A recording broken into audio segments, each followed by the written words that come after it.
Hubble और James Webb space telescope के बाद अब आएंगे स्टारशिप टेलीस्कोप्स। दोस्तों, आप तो जानते ही होंगे कि नासा के जेम्स वेब टेलीस्कोप ने विज्ञान की दुनिया में धूम मचा रखी है। हबल स्पेस टेलीस्कोप के बाद अब जेम्स वेब हमारे यूनिवर्स के ज्ञान को क्रांतिकारी रूप से बदलने वाला है। हर रोज़ जेम्स वेब के जरिए वैज्ञानिक ब्रह्मांड के सुदूर अतीत की तस्वीरें हमें दिखाएंगे और हर दिन नए यूनिवर्स के राज हमारे सामने खुलते जाएंगे। लेकिन दोस्तों, क्या आपने कभी सोचा है कि जेम्स वेब के बाद अब आगे क्या होगा? हबल एक दृश्य प्रकाश टेलीस्कोप है और जेम्स वेब एक इंफ्रारेड टेलीस्कोप।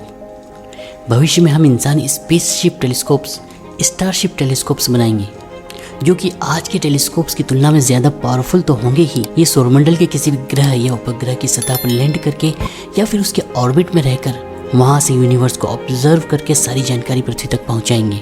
यही नहीं, इन स्टारशिप टेलीस्कोप्स की सबसे बड़ी विशेषता यह होगी कि ये अपने आप को अपडेट करने के लिए या फिर रिपेयर और रिफ्यूलिंग के लिए वापस हमारे पास यानी कि पृथ्वी पर लौट कर आ सकेंगे। आइए जानते हैं इस इंटरेस्टिंग कॉन्सेप्ट के बारे में, कैसे होंगे भविष्य के ये स्टारशिप टेलीस्कोप्स। दोस्तों, टेलीस्कोप के आविष्कार ने हमारे कॉस्मोस की समझ को विकसित करने में, पृथ्वी और यूनिवर्स के बारे में हमारे ज्ञान को विकसित करने में एक बहुत बड़ी भूमिका निभाई है। वैसे तो पहला टेलीस्कोप सन 1608 में नीदरलैंड्स में बनाया जा चुका था, लेकिन इस अनोखे टूल का यूज सिर्फ पृथ्वी की चीजों को देखने के लिए ही किया जाता था। उस समय तक किसी को भी ये आइडिया नहीं आया था कि इस चीज से चांद सितारों को देखना चाहिए।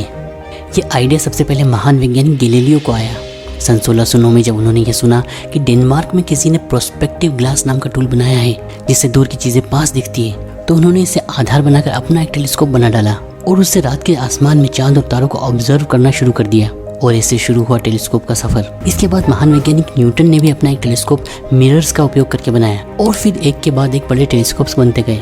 पिछली सदी के अंत तक वैज्ञानिकों को यह पता चल गया था कि पृथ्वी का घना वातावरण टेलीस्कोप की खोजबीन में बाधा बनता है। इसलिए जरूरी है कि टेलीस्कोप को अंतरिक्ष में स्थापित किया जाए ताकि हम ब्रह्मांड में दूर दूर तक देख सकें। 24 अप्रैल 1990 के दिन हबल स्पेस टेलीस्कोप को पृथ्वी से स्पेस में लॉन्च किया गया। हबल ने एस्ट्रोनॉमी के साथ साथ पूरे विज्ञान की दुनिया को ही बदल कर रख दिया। और आप जानते हैं कि अभी हाल ही में 25 दिसंबर 2021 के दिन जेम्स वेब टेलीस्कोप को पृथ्वी से रवाना किया गया था। जेम्स वेब से भी वैज्ञानिकों और आम जनता को काफ़ी उम्मीद है। ये भी हमारे ज्ञान के दायरे को बहुत ज़्यादा बढ़ाने वाला है। दोस्तों, लेकिन स्पेस में स्थित टेलीस्कोप्स के साथ कई समस्याएं हैं। कोई खराबी आने पर इन्हें रिपेयर करना बहुत मुश्किल और बहुत खर्चीला होता है। हबल को भी कई बार रिपेयर किया जा चुका है। जेम्स वेब के प्राइमरी मिरर से भी एक छोटा उल्का कण टकराकर उसे डैमेज कर चुका है, जिसे रिपेयर भी नहीं किया जा सकता। उधर केपलर टेलीस्कोप की अगर बात करें तो फ्यूल खत्म हो जाने की वजह से उसे बंद करना पड़ा है। इन सब समस्याओं का एक ही हल है और यह कि भविष्य में हम स्टारशिप टेलीस्कोप्स बनाएं। इलॉन मस्क की कंपनी स्पेस एक्स जो स्पेसशिप विकसित कर रही है जिसे स्टारशिप कहा जाता है, अगर इस तरह की किसी स्पेसशिप में एक बड़ा टेलीस्कोप लगा दिया जाए और फिर इस स्पेसशिप को हम अंतरिक्ष में कहीं स्थापित कर दें तो इससे हमें कई तरह के फायदे होंगे।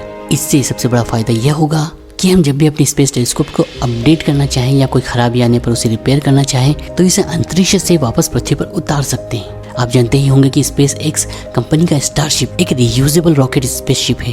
इसे बार बार अंतरिक्ष में भेजकर वापस पृथ्वी पर उतारा जा सकता है। फ्यूल खत्म होने की स्थिति में भी स्टारशिप टेलीस्कोप को वापस पृथ्वी पर उतारा जा सकता है। जेम्स वेब टेलीस्कोप को ठंडा रखने के लिए वैज्ञानिकों को काफी मशक्कत करना पड़ी है। भविष्य के इन स्पेसशिप टेलीस्कोप्स को हम अंतरिक्ष में ठंडे इलाकों में तैनात कर सकते हैं। अगर हम चाहें तो इसे प्लूटो की धरती पर उतार कर वहां से यूनिवर्स में गहराई तक छानबीन कर सकते हैं। प्लूटो की सतह का तापमान -232 डिग्री सेल्सियस के आसपास रहता है। जेम्स वेब टेलीस्कोप्स के इंस्ट्रूमेंट को भी लगभग इसी टेम्परेचर पर ठंडा रखना पड़ता है। दोस्तों, आज भले ही हमें एक जगह फिक्स हबल टेलीस्कोप और जेम्स वेब टेलीस्कोप बहुत लेटेस्ट टेलीस्कोप्स लग रहे हों, लेकिन यकीन मानिए आने वाला भविष्य स्पेसशिप टेलीस्कोप्स का ही होगा। ऐसे टेलीस्कोप्स जिनकी लोकेशन को हम अपनी इच्छा से बदल पाएंगे और जिन्हें जरूरत पड़ने पर पृथ्वी पर आसानी से उतारा भी जा सकेगा। आप इस बारे में क्या सोचते हैं? क्या आपकी नज़र में ये संभव है? कमेंट्स में ज़रूर बताइए। दोस्तों, साइंस की इंटरेस्टिंग वीडियो सबसे पहले देखने के लिए साइंस ट्यूब चैनल को सब्सक्राइब कर लीजिए। इस नॉलेज को अपने दोस्तों के साथ शेयर भी कीजिए। आपको सिर्फ एक लाइक का बटन दबाना है और हम ऐसे ही इंटरेस्टिंग वीडियोज़ आपके लिए पेश करते रहेंगे।